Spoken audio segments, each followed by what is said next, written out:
పిల్లలు పాము కాటుతో చచ్చిపోయినా కూడా బతుకు కాబట్టి ఒక తరానికి తరం త్యాగం చేస్తే రేకులు షెడ్ చేసుకునే వాళ్ళు కొంతమంది, చిన్న చిన్న ఫస్ట్ ఫ్లోర్ సెకండ్ ఫ్లోర్ వేసుకునే వాళ్ళు కొంతమంది ఇలా ఇల్లు కట్టుకొని వాళ్ళకి కరెంటు బిల్లు ఉంటుంది, వాళ్ళకి నల్లా బిల్లు ఉంటుంది, వాళ్ళకు మున్సిపల్ ట్యాక్స్ ఉంటుంది వాళ్ళకి.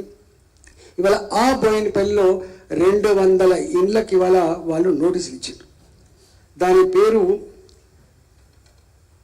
ఇంతకుముందు చెప్పినట్టుగా అస్మత్పేట చెరువు. అదేవిధంగా పిర్జాది కూడా నల్ల చెరువు కావచ్చు, పెద్ద చెరువు కావచ్చు, సేమ్ అక్కడ కూడా 160 మందికి నోటీసులు ఇచ్చిండ్రు. అల్లాపూర్ డివిజన్లో కూకట్పల్లి, రాజీవ్ గాంధీ నగర్, సర్దార్ నగర్, గాయత్రి నగర్, దీంట్లో 310 మందికి ఇచ్చిండ్రు. 310 మందికి నోటీసులు ఇచ్చిండ్రు. అంటే ఇట్లా తీసుకొని పోతే ఇవన్నీ ఇది నోటీసుల పరంపర. ఒక చెరువు కింద ఇంకొక చెరువు కింద ఉన్నటువంటి నోటీసుల పరంపర. ఇట్లా అన్ని చెర్లల్లో వాళ్ళు బుకాయించడానికి వెళ్ళేది. ఇవన్నీ కూడా లిస్టు మీకు పూర్తి స్థాయిలో ఎవరికి నోటీస్ వచ్చింది. చివరికి వీళ్ళు ఎంత గొప్పలు అంటే శ్మశాన వాటికలకు కూడా నోటీస్ అంటించి వచ్చిండ్రు,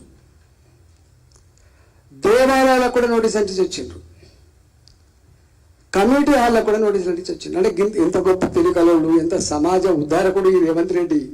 ఇవాళ అర్థం కావాలి. రేవంత్ రెడ్డి గారికి అర్థం కాని ఒకటి ఉన్నది. రేవంత్ రెడ్డి గారికి చరిత్ర మొదలు చూసుకున్నట్టున్నది.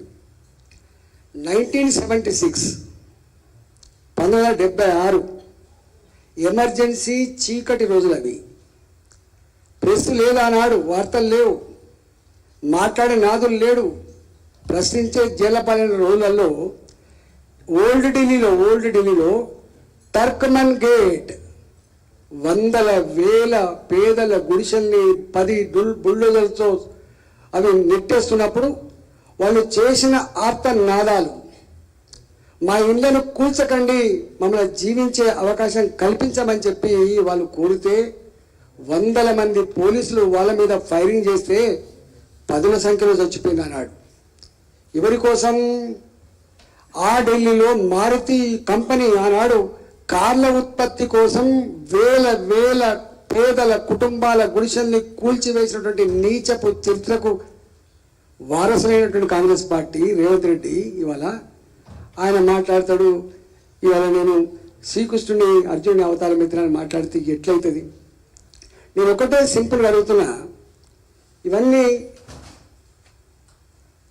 రేవంత్ రెడ్డి గారి ప్రభుత్వం కనుక నాకు తెలిసి జడ్జెస్ వచ్చినా రాజ్యాంగబద్ధంగా సంకరించబడ్డ పదవి, అది బాధ్యత. అది గవర్నర్ అయినా, రాష్ట్రపతి అయినా, ముఖ్యమంత్రి అయినా, ఒక ఐఏఎస్ ఆఫీసర్ అయినా, ఒక ఐపీఎస్ ఆఫీసర్ అయినా, చివరికి ఒక అటెండర్ నౌకరి కూడా రాజ్యాంగబద్ధంగా సంక్రమించబడ్డటువంటి బాధ్యతలు అవి. ఎవరు కూడా అది కాదు. నేనేమంటున్నా, ఇవాళ రేవంత్ రెడ్డి గారిని అడుగుతున్నా, ఇన్ని సంవత్సరాల కాలంలో 1952 అనుకుంటా తొలి ముఖ్యమంత్రి మనకు వచ్చింది. బూర్ల రామకృష్ణరావు గారి నుంచి మొదలుపెట్టి ఇవాటి వరకు 1952 టు ఇవాటి వరకు నాకు 74 సంవత్సరాలు 74 సంవత్సరాల కాలంలో 75 సంవత్సరాల కాలంలో ఈ రాష్ట్రంలో పాలించిన 3 పార్టీలు. ఒక పార్టీ మొన్నటిదాకా పాలించిన 9.5 సంవత్సరాల బీఆర్ఎస్ పార్టీ ప్రభుత్వం, అంతకుముందు 16 సంవత్సరాల పైచిలకు పాలించినటువంటి తెలుగుదేశం ప్రభుత్వం, ఇక 45-46 సంవత్సరాలు 47 సంవత్సరాలు మొత్తం పాలించిన పార్టీ అంతా కూడా ఇవాళ కాంగ్రెస్ ప్రభుత్వమే. నేను అంటున్నా రేవంత్ రెడ్డి గారికి, ఏ ముఖ్యమంత్రులు అయితే ఉండంగా ఈ పర్మిషన్లు వచ్చినాయో మీరు ఫస్ట్ చెప్పవలసింది, మా ముఖ్యమంత్రులంతా కూడా తప్పు చేసిండ్రు, ఆనాటి మా ప్రభుత్వ అధికారులు తప్పు చేసిండ్రు, మా ఎలక్ట్రిసిటీ అధికారులు తప్పు చేసిండ్రు, పర్మిషన్ ఇచ్చిండ్రు, మా నల్ల కనెక్షన్ ఇచ్చే వాళ్ళు తప్పు చేసిండ్రు, మా కలెక్టర్లు తప్పు చేసిండ్రు, మా రిజిస్టర్ డిపార్ట్మెంట్ తప్పు చేసింది, మా మున్సిపల్ డిపార్ట్మెంట్ తప్పు చేసింది, మా జిహెచ్ఎంసీ తప్పు చేసింది, మా ఎవడా తప్పు చేసింది. నేను అంటున్నా, నువ్వు వాళ్ళ ప్రభుత్వాల వారసుడే కాబట్టి